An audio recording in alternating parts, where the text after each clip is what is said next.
ready. Okay, welcome. Thank you so much for coming. My name is Mary Bisson, and I am with the League of Women Voters. I would like to talk with you today about some different ways of voting than the way we vote now.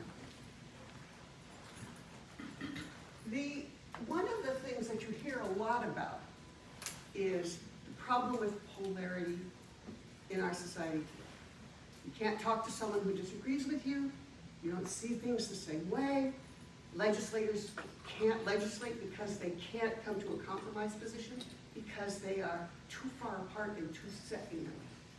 And you will hear a lot of talking about why this could be, why this is happening. And of course, it's the internet that always shows up, the internet. And you hear words like silos, echo chambers, algorithms, and you can see how this is happening on the internet. But fixing the internet is really hard.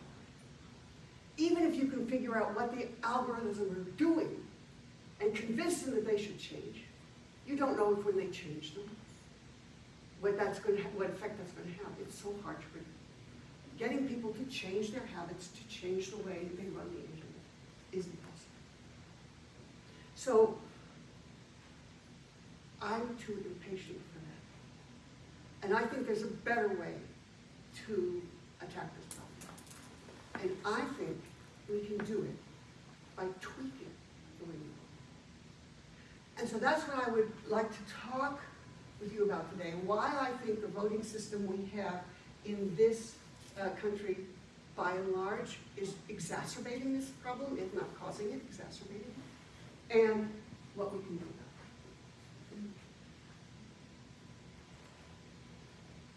it. What is this system that we have? Actually, there's not one system of voting in this country. There are many, many different systems of voting in this country, which I'll touch on later. But I'm going to talk about the kinds of systems that we have here in Erie and Niagara. So we are the League of Women Voters of Buffalo, Niagara. And what we cover is Erie and Niagara County. So I'm going to restrict my discussion to that. And I'm going to talk about two aspects of the voting system that I think can be tweaked. And that is primary voting and plurality voting. So let's look at primary voting. How do these elections work? So let's look at primaries first. Originally, party candidates were chosen by the party elites. The classic smoke-filled room where the guys who were running the party, and they were all the guys running the party were in a back room in some tavern somewhere with their cigars, deciding who's going to be put on the ballot.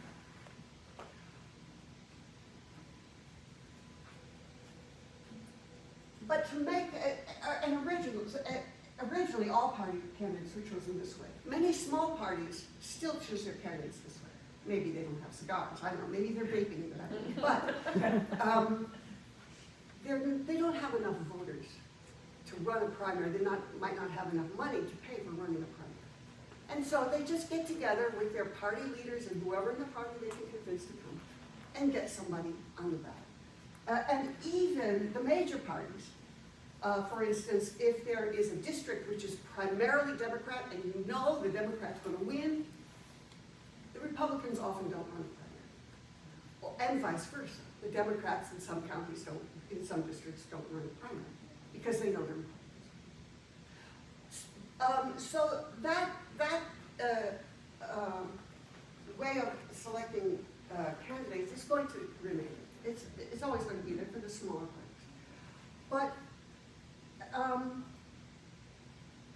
primaries were introduced as a way to increase openness and voter participation. Openness and voter participation sounds good, right? That's what we want. That's what the League of Women Voters sees as the way to a better government. So it sounds good to introduce something that increases voter participation. So why do I think this is important? So let's look at the kind of primary we have in Erie and Niagara counties, and that's a so-called closed primary. A closed primary, the parties have separate ballots, and only people who are members of a party can go in and vote. I was observing some voting in at an election place this past primary election, and there were more than one people who came in and were told they couldn't vote. They were furious. I'm a voter, I'm registered, why can't I vote? Because you didn't register for a vote. So here is the primary ballot for this, for June 2025, this year's primary ballot. And what's the first thing you see on this ballot? There's only one party in this ballot. Only if you're a registered Democrat can you vote in this primary. Voters who are not registered in a party are therefore disenfranchised. And again, particularly in those kind of districts where you know that one party is going to win. It's not the general election where you, the voter, has an impact. All right? All the Democrats know they're going to win. All the Republicans know they're going to lose. So that's not where the choice is made. The choices made are which Democrats or which Republicans are going to be on the ballot. And so it's a rather fundamental, in these kind of districts, and there are more and more of them as you gerrymander more and more. The real voter choice is at the primary, not at the general election. So, the solution, encourage more voters to sign up for a party. Yes, yes. The League of Women Voters does this when we're out at our tables, signing up, registering voters, and they don't sign up for a party. You go, think about signing up for a party. We don't tell them what party to sign up for, but think, because you're going to enhance your ability to have an effect on an election if you can vote.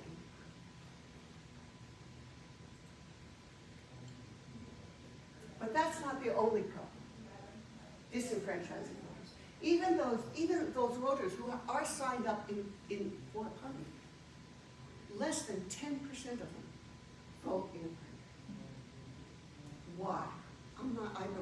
I could make something up, but I don't know. We'll let the political scientists and sociologists figure out why they're not voting. You can probably think of some reasons as well. Not as much advertising, you know, it doesn't make the national news, But, so the voters are disenfranchising themselves. And the ones who vote tend to be in the more extreme wings of the party. Now, it wouldn't have to be that way. You could have the most moderate voters wanting to vote. But who votes when no one is voting? The people who vote when no one is voting are the people who are revved up and ready to go, right? They're going to do stuff. They're the activists. And these are often people who are not in the consensus part of the party. They are one wing or the other of the party. They're the ones who know that change has to be made and we have to do it to make this change. And they're going to vote. People who think, everything's okay, I'm happy. My vote doesn't matter. So the voters tend to be in the more extreme wings of the party. The other problem with closed primaries is that candidates can be primaried. This noun has become a verb only in recent years. So what does it mean if an incumbent candidate is being primaried? That means that a legislator who is not following the party line can be threatened. Now this is particularly acute on a national level in the House of Representatives. These guys are elected every 2 years, every other year. They are constantly campaigning.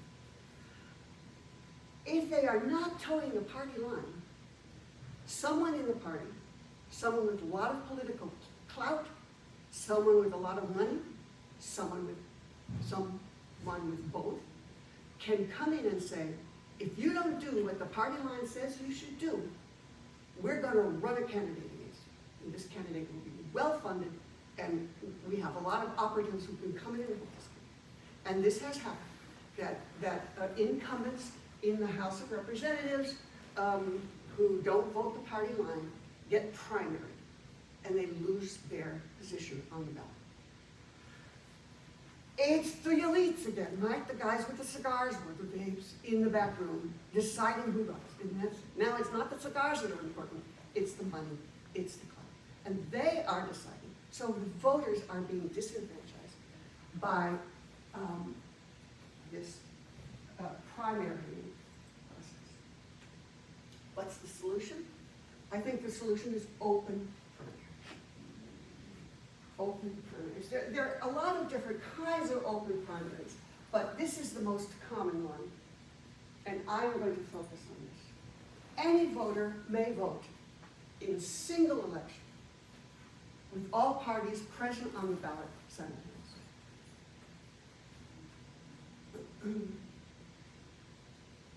All the candidates are on the same ballot.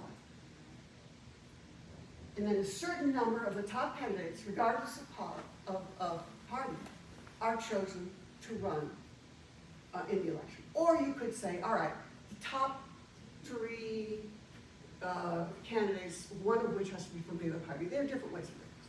But nonetheless, they are selected generally without regard to party.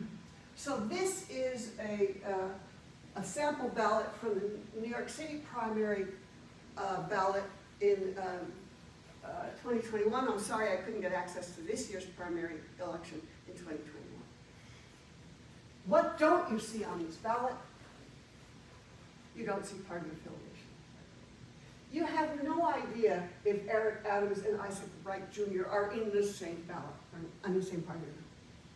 You vote for the people, not the party. And then the top winners in that particular office get on the general election ballot. How do they get on the ballot then in an open primary? They get on the ballot in the open primary the same way they get on the ballot in the closed primary. You've got a nomination by the party elites. You have people petitioning by ballot, and in this area, you will often be accosted by people with clipboards saying, can you vote for my candidate so that he can be on the ballot? You're not voting for the candidate, you're just saying, can he be on the ballot in the primary? And you also have write-in campaigns. So if you look on the New York City ballot, there is a place where you can write in a candidate. So those are the three ways you can get on the ballot.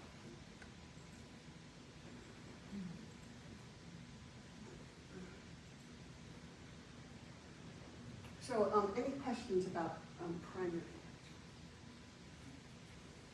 So how does New York City then take it takes some of the top candidates or Good something? question. Yeah. We'll get there.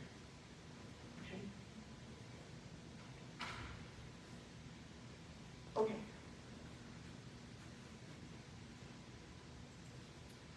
So let's look at the other aspect I said I wanted to talk about, and that's plurality voting.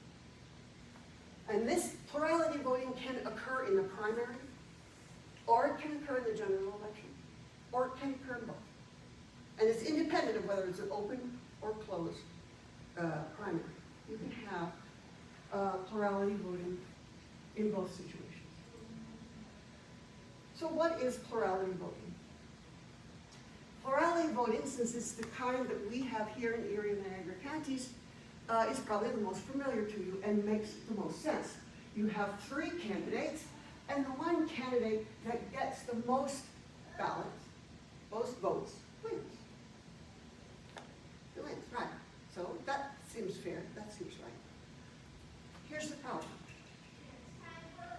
This candidate does not have a majority. One of the founding principles of democracy is majority rules. the majority rules. But A does not have a majority. A has a plurality. No one says the plurality rules in a democracy. It's the majority rules. So how do you get from a multi-candidate election to majority rules? So what happens in this election? What's the problem with plurality rules? Let's say that this is coming from a district which is primarily conservative, a strongly conservative district. And both B and C are conservative, but A is a liberal. So what you have as a result of plurality voting is this district, which is strongly Republican, is being represented by liberal. Because we aren't ruling by majority, we're ruling by plurality. That's a problem. Oops.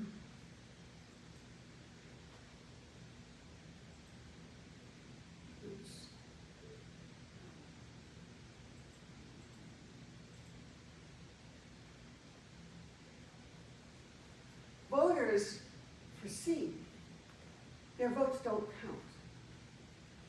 They have a conservative bent, but their votes don't count. In fact, they may be considered spoilers. Maybe if C didn't run, B would have had the plurality, or a majority, and B would have won. And then you would have had a conservative person representing a conservative district.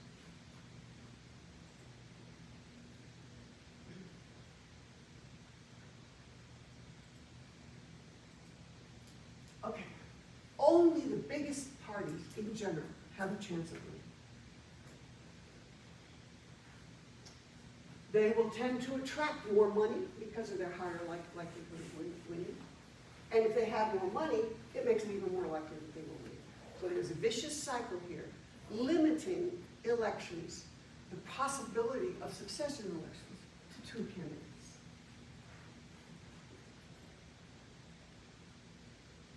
Is there a solution?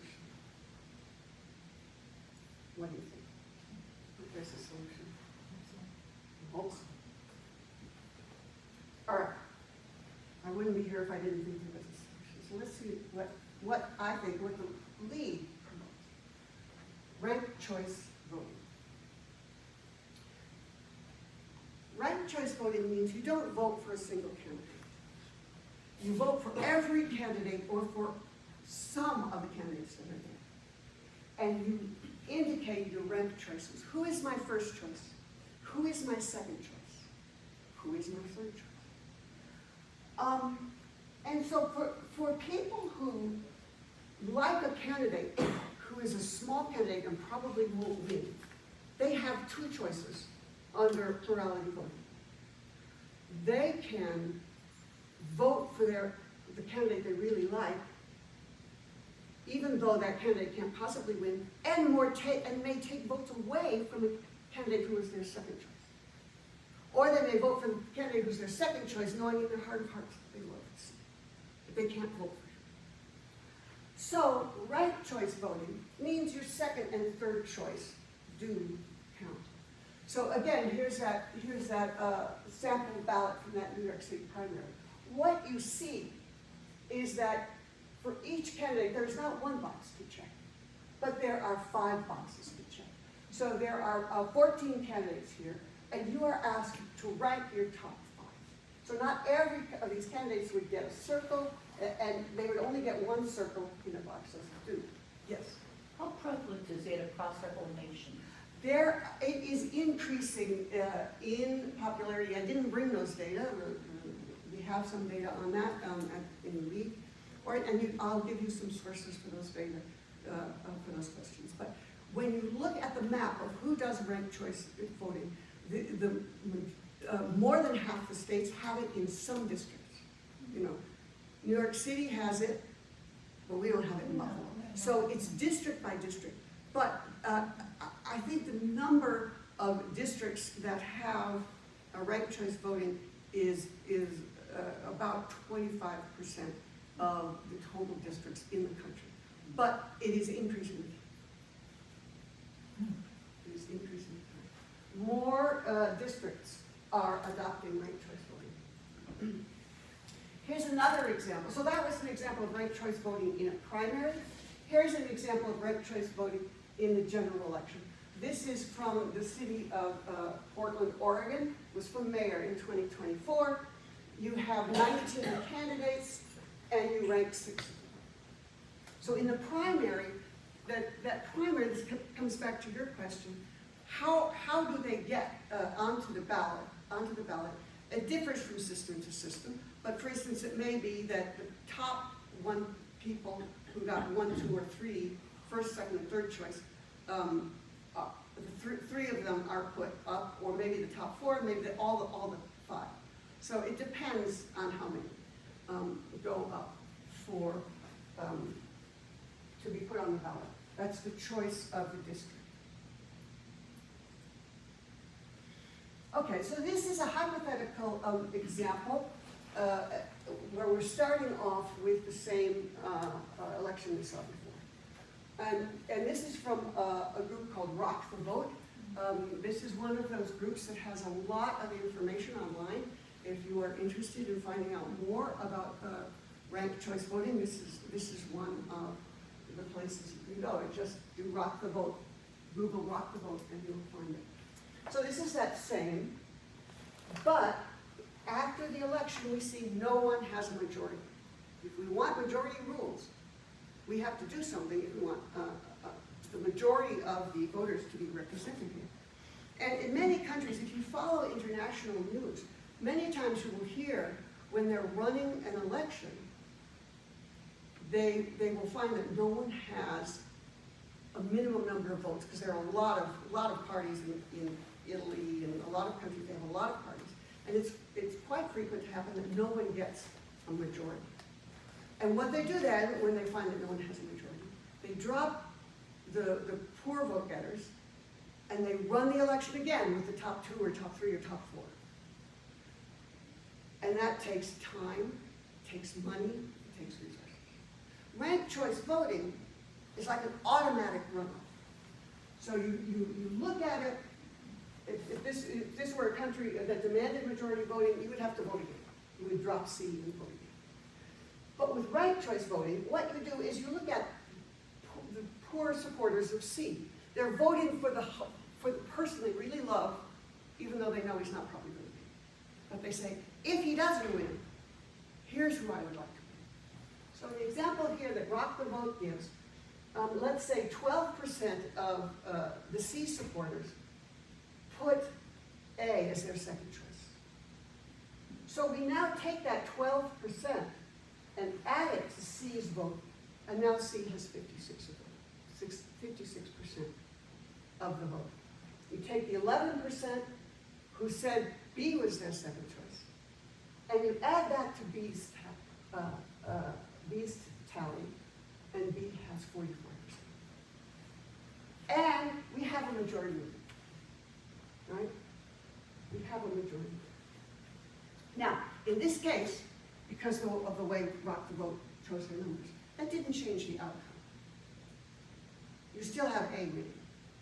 But at least C feels like their votes were counted, that their votes meant something.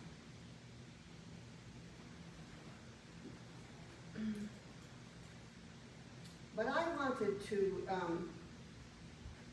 do something a little more interesting and look at the numbers in a way that you might see a different kind of election. And in particular, there are 2 differences here between Rock the Vote's numbers and my numbers here.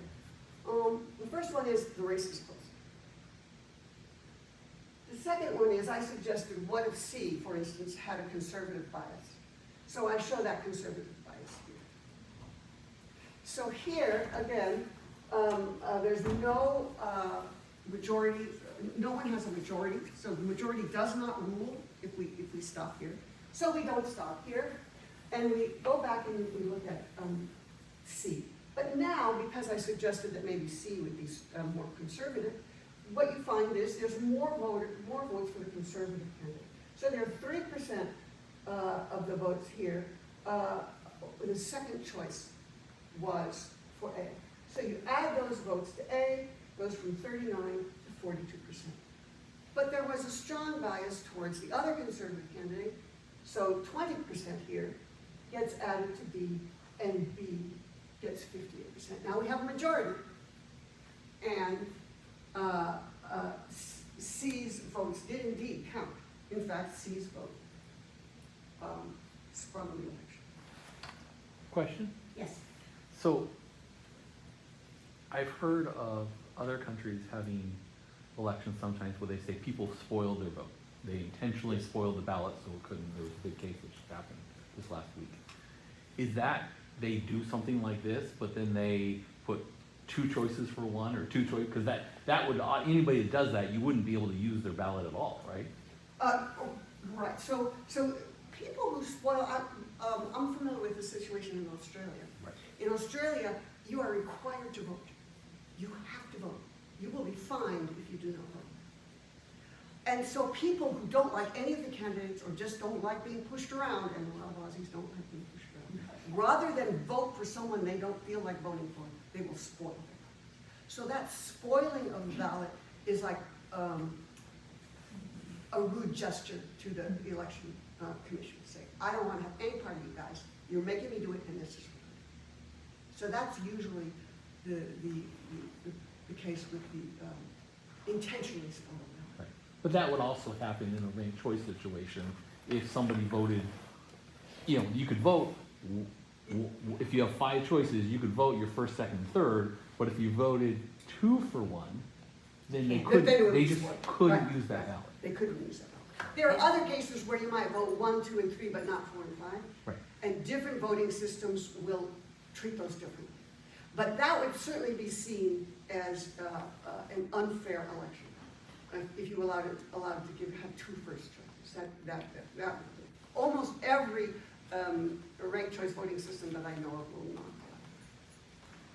Yes. Here's another example. Of course, we know Erie County, if you're a registered whatever party, you vote only when that primary is up for that. Right.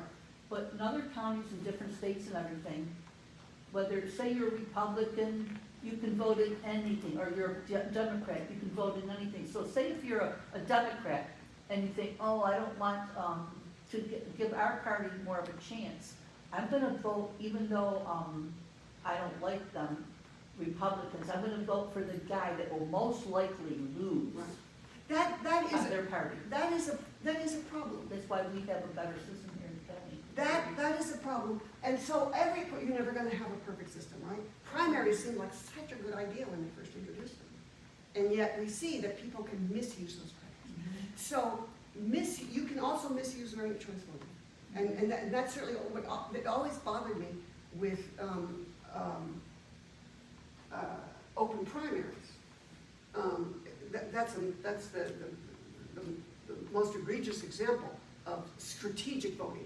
Instead of voting for the candidate you want, you tend to vote for another candidate for various reasons, but that would be the most common. And yes, you can certainly say that that means that you're not in favor of open primaries. I can certainly see that argument.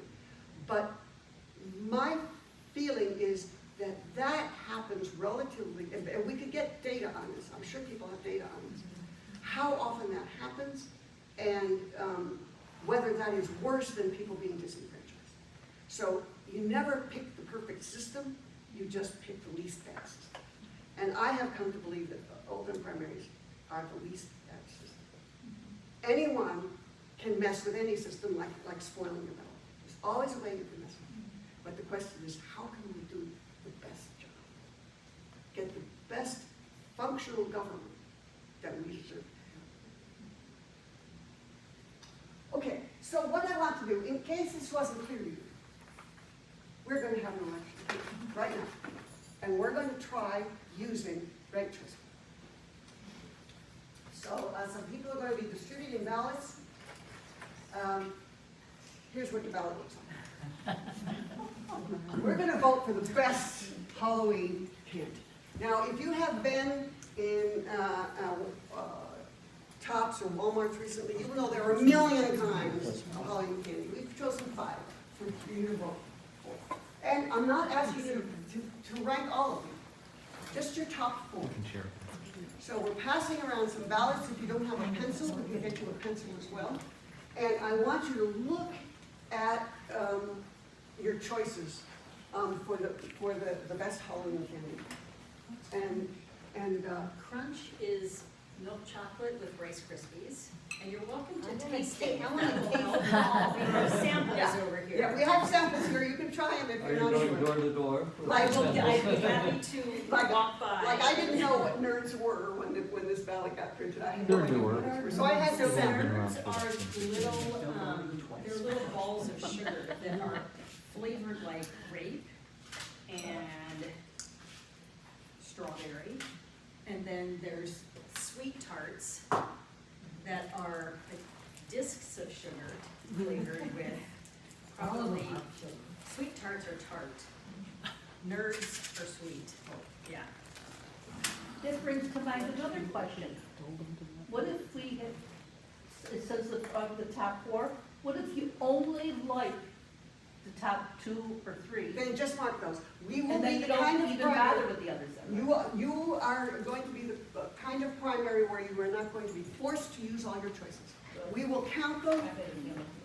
Even though we don't do it in a pick, Well, there are different ways of doing primaries. There's so many different ways of doing primaries, of doing rank. of doing ranked choice. Because if you force people to use all 4 choices, then you'll just say, if you don't use 4 choices, we throw your ballot out and we don't use you at all. We would take the top 3.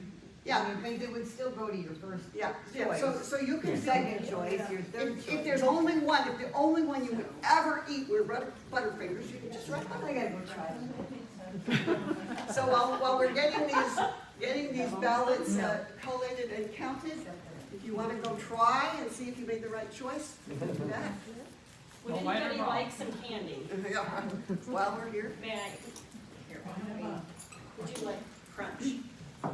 Can't tell which one we voted for. Really? Getting No. to sort of Would look anybody like your else bag. like? never had a nerd. A little bit. Candy. Now you have It just shows you how she likes similar colors. strawberry Yeah, or those are grape. your favorite colors, huh? Pure sugar. I do like all Welcome. these colors. Anybody else? So do we have all the ballots now? So our election officials are now tallying the ballots.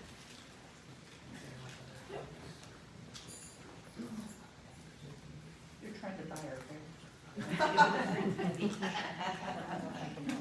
Big Candy's getting involved. I never had those. Most of Does the anybody songs still are have their ballot? We have them all. So, sort of like politics. Yes. Yeah, because it would explain. So we've got the results, and we'll go through it. Just put it here for everybody to see.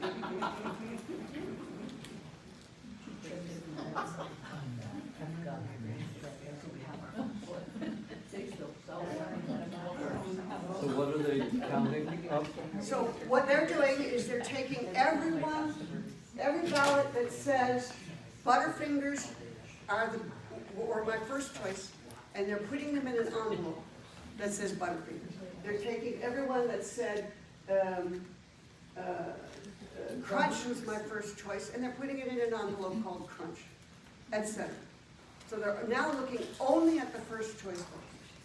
And the question we're going to have is, do we have a majority of voters for just looking at all the first choice votes? Does one of the candy bars win the majority of the vote? I've lived and voted in a few states, and New York, of all the states I've lived in, has a wider variety of parties that are on the ballot every year than the other states I've lived in. New York? New York does. It's much easier to actually be on the party, on the ballot, because all you have to do is have a certain number of people that vote for you, then you can be on the next big ballot. Right. And that number is pretty low. And so there's several parties that Right. are, So- they never win anything, but they're always on the ballot for governor. Well, and the problem with New York too is that we have fusion voting, so Right, it's the right. same candidate on 3 or 4 Right. different parties. But still, you have many more parties than many states. And I think that makes the problem of having plurality only more of a problem that you have, because you see it more often. Right, exactly, it's like I mentioned, Italy has so many parties, it's just ridiculous. Right, we're not that bad, but, And so they have a hard time. So do we have our final? and fusion is We a do, but way, we- another way to reduce the problem of. We do, but we do not have a majority. All right, so tell me what we got. We have, for Butterfinger, got 4 votes. So no, start with who has the most votes? Oh, okay. Crunch has the most votes. Okay, and how 6. many votes is that? 6. 6. Who is the second? Butterfinger. All right.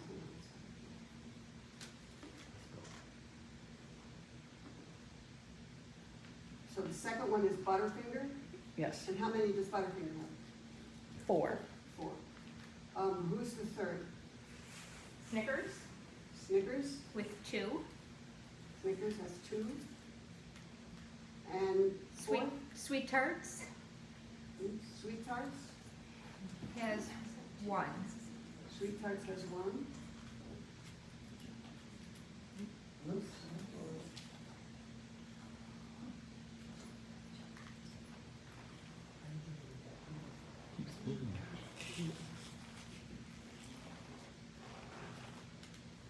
And what about, Nerds has has 0. okay, I tell you what, let's drop nerds. Nerds, are getting us nowhere. Sweet Tarts aren't going to get us very far either, right? Because they have only 1 vote, so there's no way that we're gonna get a majority. So we could go through it. What the election would do, of course, would be to go through it and take all the Sweet Tarts and take their second choice. But there's only 1. But there are Yeah, but 13, there are that counts, so 13 which people. one is that, who's their second choice? There are 13 people who voted, Yes? so a majority would be 7. Right. And Okay. Sweet Okay. Tarts' second choice could make a difference. All and right, could so give let's us take that- Sweet Tarts. Who's Sweet Tarts' second choice? Snickers. Snickers. Okay, so if we do this, but we have to do this with all the votes then. Oh, well, there's only 1. So now we have, Crunch still has 6. But first you gotta do Snickers too. Well, Crunch is still gonna be first, right? Yes. Crunch is still gonna be first with 6. Correct, Butterfingers is still gonna be, second with 4. with 4. But now Snickers But now has 3. Snickers has 3. There you go. So we gotta do it again. So what we're gonna do is we're going to take everyone in the Snickers envelope, and we're going to put them in their second choice, except for the one that came from Sweet Tarts, and that's going to have to go through their third choice, right? So now the third choice for the Sweet Tarts is going to go into their third choice.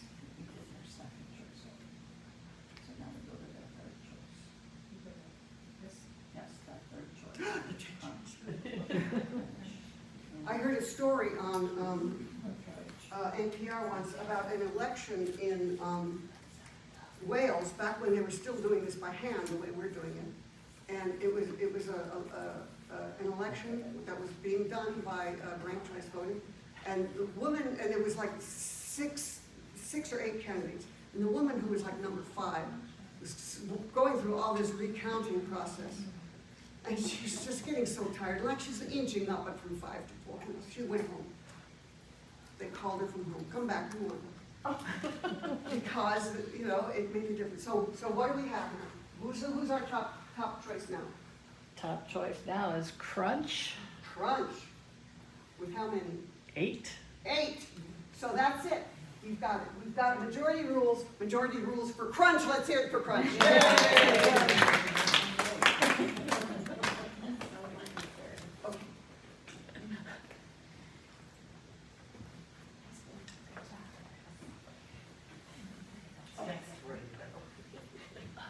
What are the challenges to employing ranked choice voting? Machines. Right now, we have machines in New York State which scan your vote and accumulate. Can they do this for ranked choice voting? Yes. It's exactly the same process. What happens, the machine takes all those little dots next to does different names, and puts together a database with what those dots are. And it will do that no matter how you're going to count the dots. The same machine can do that. True. Isn't it? So the machines are not a problem. What might be a problem is the software. Because once you've got that database with all the dots associated with all the names, what do?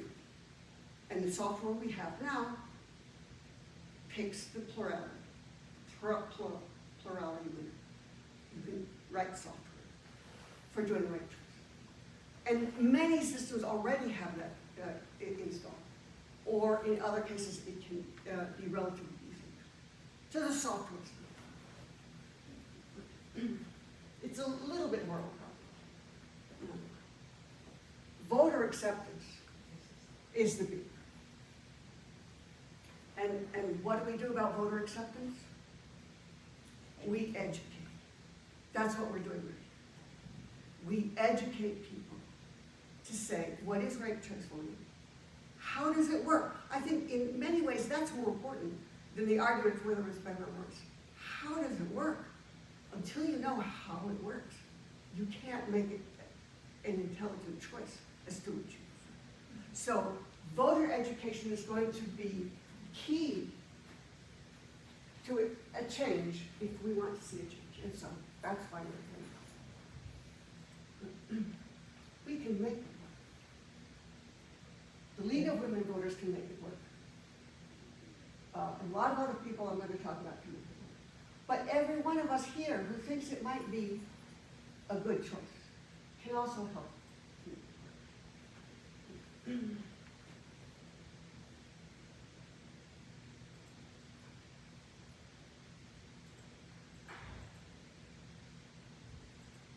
So what's the process of change?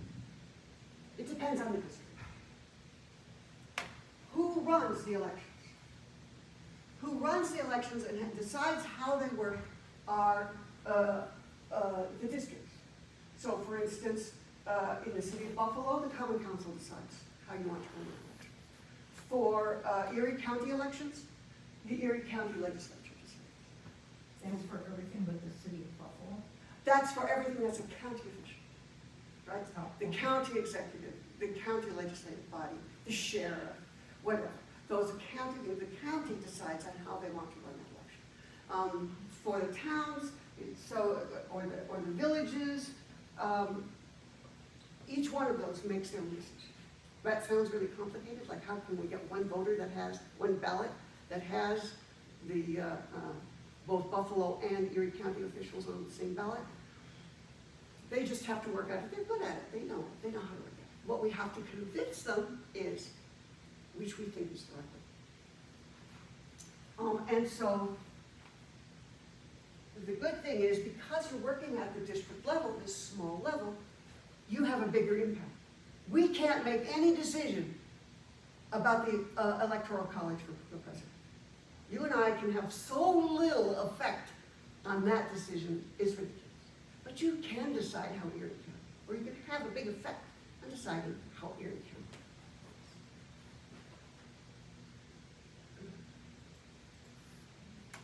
So what do you think?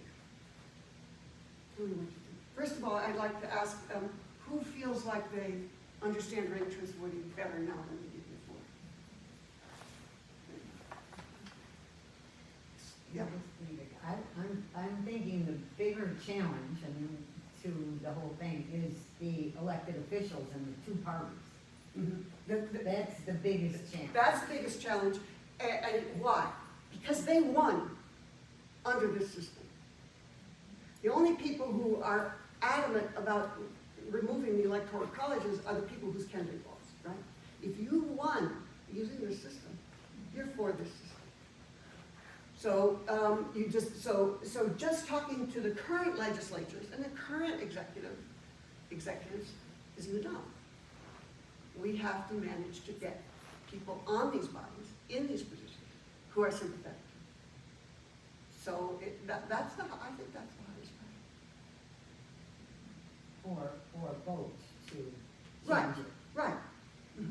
Have to get someone elected under the old system who is willing to change to a new system, even though they might not get. Well, but we can put it on the ballot too. We could put it on the ballot too, right? We could get the question. That's the hope, for November of 26. Mhm. In the city of Buffalo, the mayor asked or reinstated something called the Buffalo Charter Revision Commission, a 13-member commission that has just started. They just started this summer. And they are reviewing the 140-page charter document to see, that dictates how Buffalo operates. And one of the things they're looking at is how we run elections, and they've been asking the public for input and comments to see if there's enough people in Buffalo that want to make a change for how, let's say, the mayor is voted on. And they have until August of 26, so about a year, a little less than a year, to seek out all the information and to solicit feedback from the people of Buffalo. And if, let's say, they hear a lot from a lot of people say, yes, let's try ranked choice voting in Buffalo, it works in New York City, let's try it here, kind of thing. Then they would put it up for a referendum. So where you indicated that it was the Common Council that makes those choices. Actually, this would be the commission that actually puts it up for a referendum for voters to decide, yes, we want this, no, we don't. Mhm. And then we go from there, whatever So the that would outcome is of override that. what the council would vote on. The Charter Commission But- has the authority to put So it they have, directly onto the well, that's ballot. good, that's good too. Yeah. Yeah. What can we anticipate that the arguments against it would be? Well, how about anyone here? Does anyone here A lot of people find it confusing. find it confusing? Find it confusing. Yeah. Change. It's different, it's new, and if you're not trusting, if you're skeptical of the counting process, this will make you more skeptical, because it's more complicated. If you're very much involved with So- either party, neither party wants to see this happen. That problem would be to increase trust in the counting process. Well, I think first of That all, wouldn't hurt. understanding the counting process better, Mhm. and which is what we're doing here, understanding it better. But then, how do we install, so partly, if it seems less mysterious, if you can understand every step of it, But I think there's opportunities. So, for example, I live in the town of Aurora, and the town of Aurora it's predominantly Republican, and has been for a long time. And couple elections ago, they went from a 5-0 Republican majority to a 4-1 Democrat. yeah, And so the Republicans have lost almost all of their power, even though the majority of the people are registered Republican, by far. It's probably like 3/4 Republican. But they currently are not in power because they aren't able to get their candidates elected. They're not able to get their You can't candidates. candidates elected, they keep getting passed over. And even when there's not an incumbent, they're having trouble. So that would be the kind of opportunity to get that party to say, let's try something else, because they're losing, right, and they might see that as a solution. yeah, so it cuts both ways. So where do you start with the education? Where do you start with that? I'm sorry.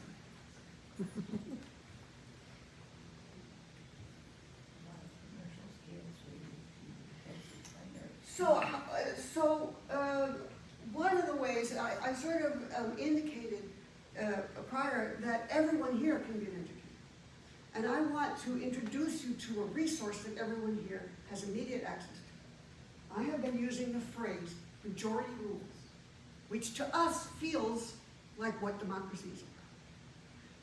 There is a movie called Majority Rules, so you can remember the name of that.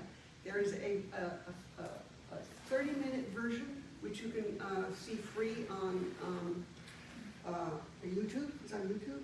There is a 90-minute version, which you can get a license for. Does the league have a I license? think you can also see that on You YouTube. think you can see that on I think it's Well, I think that's what I saw the first time.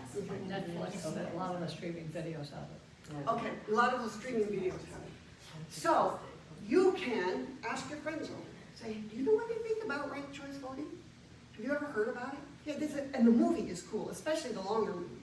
There are lots of examples, for instance, of people who got primaried out and who went on to have a successful campaign for various reasons. We have an example of that in Buffalo. We have Byron Brown, who did a terrible job running in the primary because he figured he was going to get it. And someone else got the different, and yet he ran as a voting and he won. So there are a lot of examples of how it works, and it's funny and it's nice. And then there's also a 30-minute version. And so you can look at it yourself, see if you like it, invite your friends to come see it. So you yourself, if you're interested in this, you can take a hint. But what if you're not that kind of person? I would be hesitant to invite someone to my house to try and convince them of a political stand. Well, what else can you do? You can join the League. The League of Women Voters has endorsed ranked choice voting. The League does not ever. The League is strictly nonpartisan for candidates. The League will never endorse a candidate. But they do endorse policies which they think will improve the government, improve voter clout, and improve it's a good government practice. And the League has gone through its complicated process of study and has endorsed a ranked choice.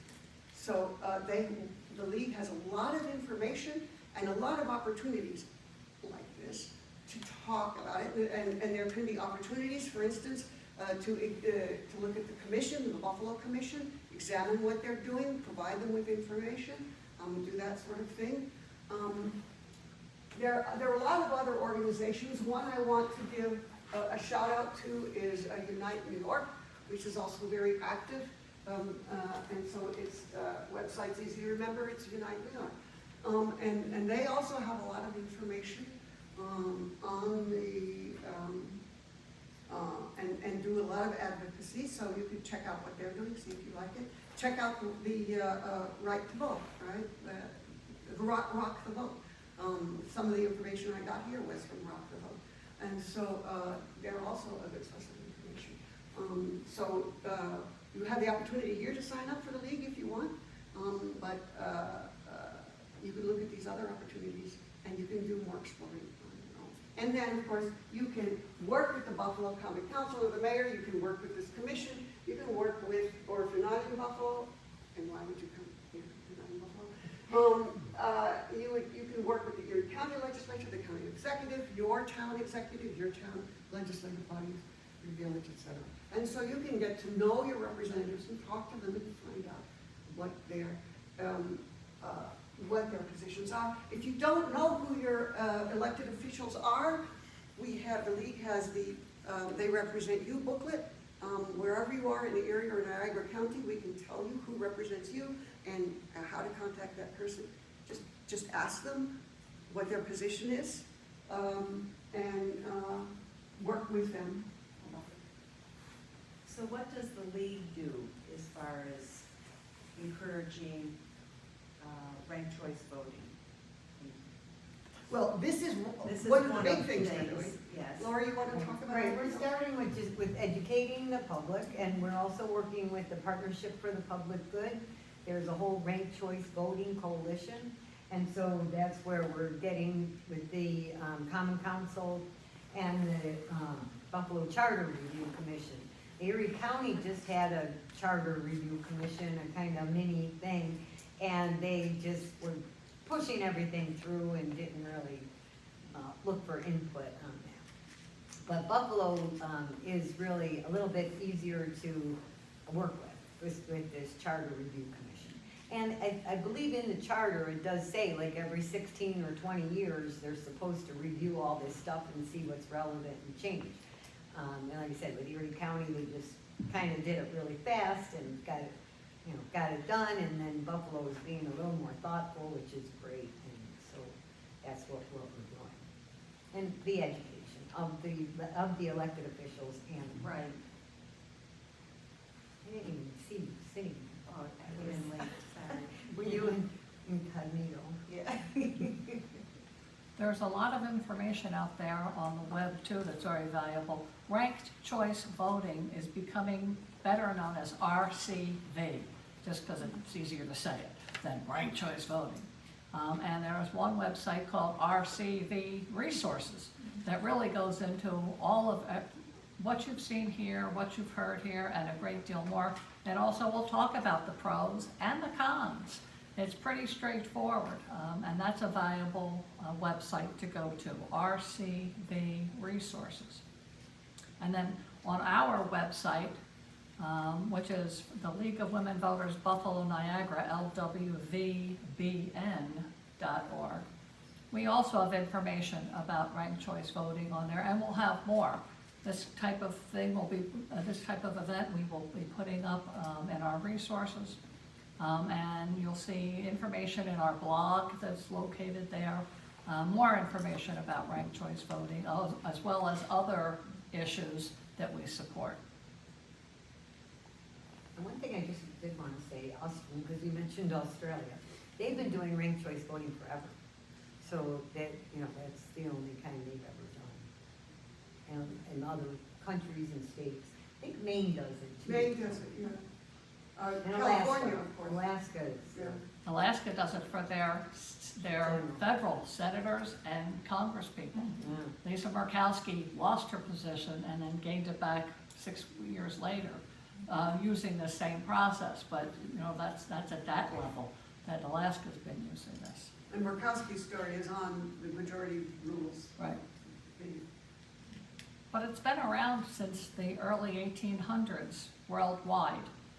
It was here in the States till about the 1870s when the parties kind of pushed through legislation that said we don't want that option available here anymore, because the parties don't like it. They lose the control, and the control actually comes to the people with ranked choice voting. Which is what the other good part of it is, that more people can get involved and feel like they could actually run for office, and they don't have to be part of the big machine. They don't have to have, that blessing from the higher upper. I don't know if anybody really notices, but in Buffalo and Erie County, it seems like there's, the apostles are all in line waiting for the next position, and they play musical seats. We've seen that. We're seeing. And that idea that the party should decide instead of the people is not the democracy that I want. May I ask a question? As we went through the votes, and initially, who was winning? Crunch was winning. It wasn't Crunch, was. I think, was it Crunch? Crunch was always first. Yeah, Crunch was winning with 6, and Butterfinger had 4. The people who didn't vote for either of those in the first place, and if you remembered your second vote, did you feel like your vote was still counting because you got that second choice added to the options? Did you actually feel that wow, man, that's cool, my second choice was this, and it counted? I think that's why the league is so interested in this, because we want to expand voters' rights, and we want to make sure that everyone has the right to vote and feels like their vote counts. And so people like me, who are very fond, often find themselves very fond of smaller candidates, because they're enunciating policies and positions that I favor, but I know they're going to lose. I know they're going to lose. It breaks my heart not to vote for them. Sometimes when there's a candidate that I know my party is going to lose, I will then vote for the one that my heart picks, because my party is going to lose anyway, so I might as well, do that. Or one that you think your party is going to really win. There's no question that my party is going to win, and I can vote for my favorite one to let my party know the direction I want them to go in. But the way it is now, I often sacrifice the people that my heart really goes out to because I'm afraid. I have a question. I'm from Lockport. Mm-hmm. We had very few people vote last year. Really? percentage-wise of the, but we wanna get more people to vote. Wouldn't it be a good ploy to get people to vote just by saying, you're gonna count? Right, that's the point. That's why people aren't registered, they're not. That's why people are That's spoiling their exactly the votes, point. because they feel like they They don't. don't register, and if they are registered, they don't vote because they think they can't vote for it. I used to be that way when I was younger. And Western New York has one of the lowest voter turnouts in the country. And I think that's partly because the districts are so full. Of course, they're designed that way for voters. Yeah, you mentioned I live in the town of Aurora, I don't live in the village, but I was shocked at multiple elections in the village. There's nobody opposing. Yeah. Right. And Well, so look, sometimes, I remember one year there was, what, 50 people that voted that year? In the whole village? Yeah. Because Nobody votes nobody because was they don't opposed. know. And I've lived in my house for 15 years, or 13 years now. And I'm kind of on the edge of where sometimes I'm in this district and sometimes I'm in this district. So I get this different thing. But out of those 13 years of voting, there was maybe 3 elections that I actually had a choice. That there was either there was nobody running against anybody.